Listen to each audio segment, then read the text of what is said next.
going to be demonstrating how to create a metal relief, something like this, where you have pushed different designs and textures into the surface of metal and then colored over top of that so that the pushed in surface shows as silver, and then you can see the color over top of it.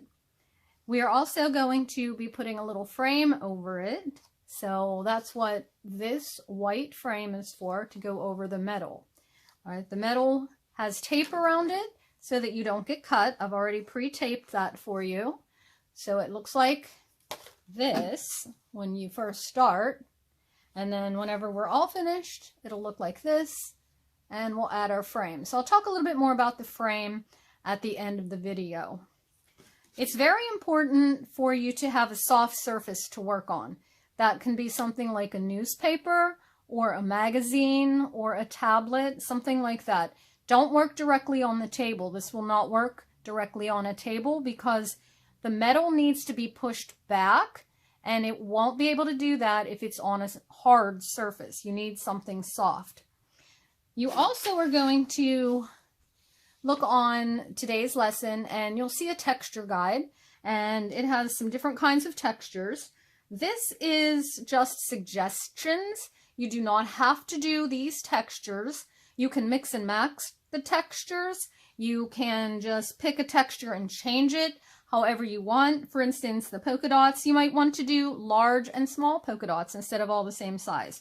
You might want to do polka dots and hearts. You might want to do zigzags and spirals. So, or you could just do something that's not even on here. But this is to get your ideas flowing. So I'm going to keep this near so that I can use this as a reference. Now, if you do not have metal, or if you just want to plan out your design first, I have a piece of paper here, and in order to get it so that it's more like a square, like my metal will be, I'm going to take one corner and fold it down until it's even with the bottom edge.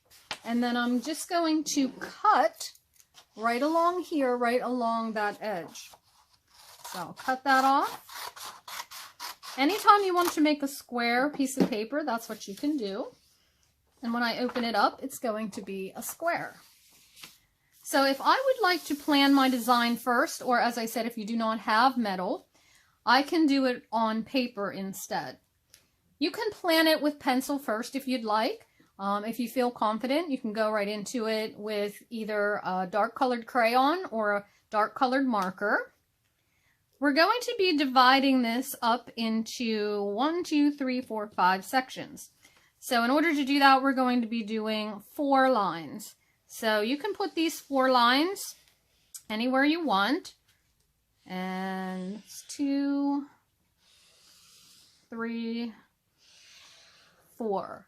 So once I have my paper divided up, now I'm going to use my texture guide or my imagination.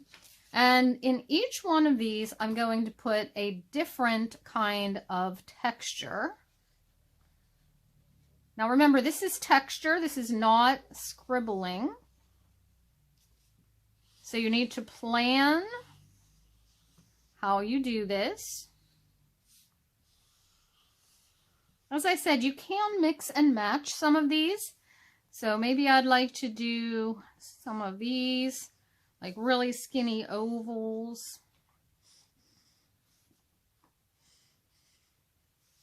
And then do some spirals.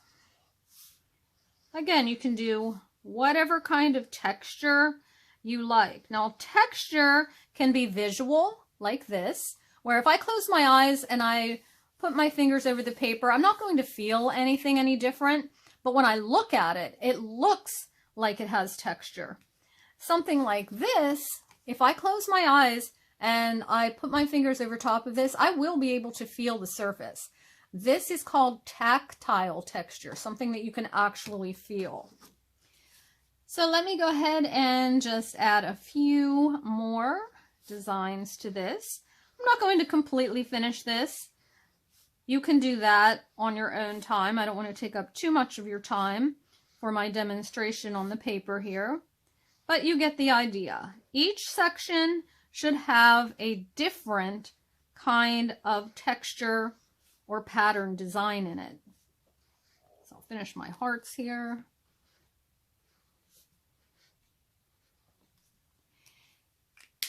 And you would go ahead and fill up all of your sections.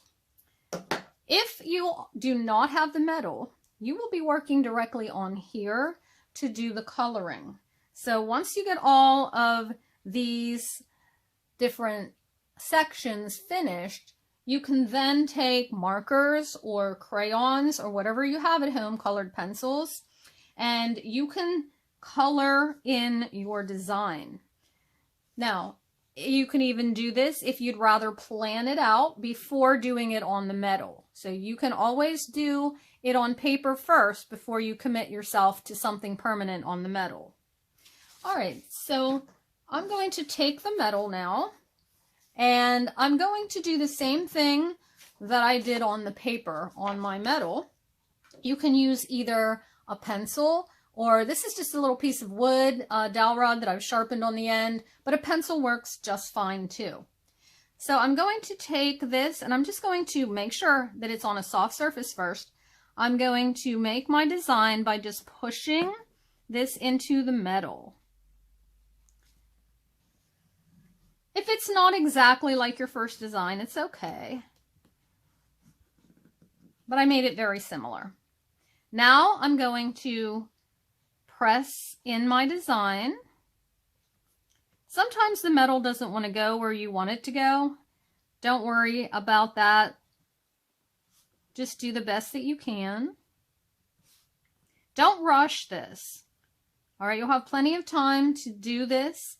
You don't have to get all of the coloring done today. I'd like for you to, on the first time you work on this, to get your design onto the metal, pushed into it. A relief has surfaces that are raised and pushed back. If I turn this over, now on mine I just have a paper on the back, but for yours, if you can see the metal on the back, you can see where the design is raised on the back. On this side, it's pushed up.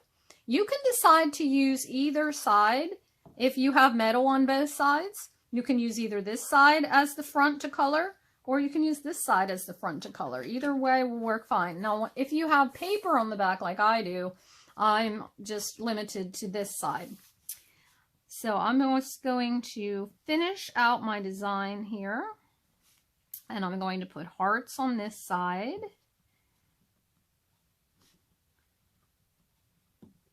So you'll just work very carefully. I'm working pretty fast because I've done this a lot. You should work very slowly and carefully.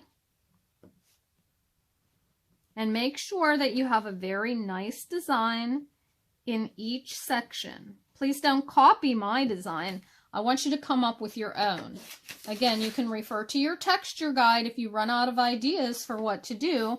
You can refer to your texture guide, and it will help you get some ideas. So I'm just going to put some line designs here, some texture. For this one, it just alternates whether they're vertical or horizontal. So almost done with this section.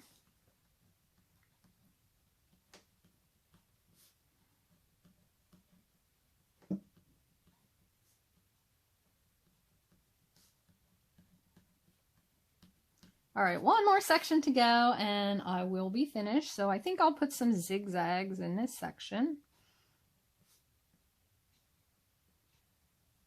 Again, you go slower than I'm going. I've done this a lot, so I'm going rather quickly so this video doesn't last forever, but you do it very carefully. All right, now I have some texture on the front here. And I'm going to, after I do the texture design, you can just stop there for today, if that's all the time that you have. And then in the next time we meet, we can add the color. So if you can just get at least this far, get your design on there, and then if you're doing the paper version, just try to get your design drawn, and then in the next class we can go ahead and color it. So let's go ahead and just take a look at how to do this the next time. So for the metal, the only kind of marker that's really going to work will be the permanent markers. Marks a Lot is one brand. There are different brands, Sharpie, but just make sure that it says permanent marker on it. If you have other kinds of marker, it doesn't work on the metal very well. It will just bead up on the surface, and it really does not work very well at all. If you don't have permanent markers, then you can just leave this as it is without adding the color. It looks really great just this way. When we add the frame, it looks like a really cool silver design, and that's okay. If you have only one marker, that's okay too. You can just color over top of the entire surface one color, but your designs will show up because whatever is pushed down will not take the color very much, and whatever is still raised that you haven't really touched is going to pick up the marker. So I'm going to do one little section here and just show you how to do that. If you'd like, you can just take this right on out to the edge. You can color the tape too.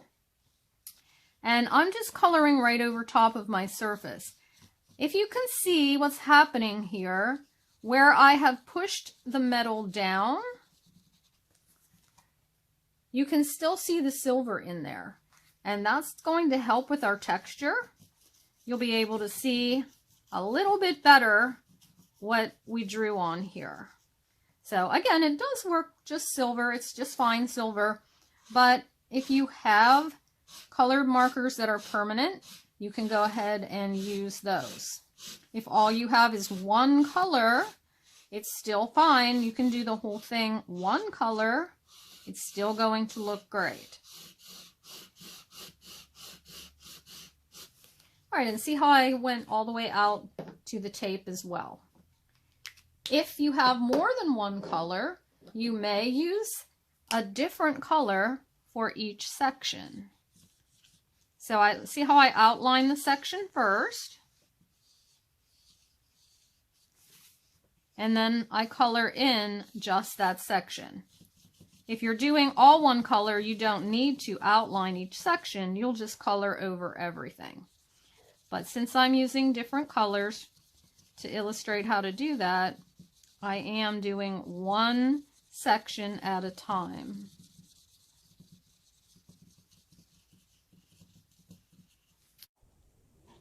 I want to show you really quickly how to glue the frame onto your metal relief texture design. It's very, very easy, but there's one way to do it that's really messy and another way that is not so messy. So the first thing that I want to mention is you do not want to put the glue on the frame and then put the frame down, because that's the messy way.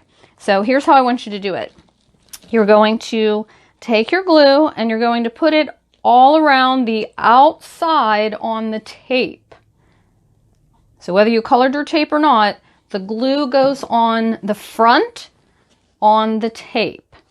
And don't put it right on the edge either. Do you see how I moved it in about 1/4 of an inch away from the outside edge? That way when I push down, the glue's not going to ooze out and get all over the place. So now that I have my glue on there, I'm going to take my frame and arrange it how I want it, and just press down on the frame. Try not to let your fingers touch this, because if you touch your marker and then you touch the frame, you might get the marker all over the frame, and you want your frame to stay nice and clean. So I'll just press that, and then my advice would be to put it somewhere with a little bit of weight on top of it for about an hour or so until that frame really is stuck down to your metal. And that's all there is to putting the frame on your metal. And I think it just makes it look really nice. It looks like a nice framed piece of art this way.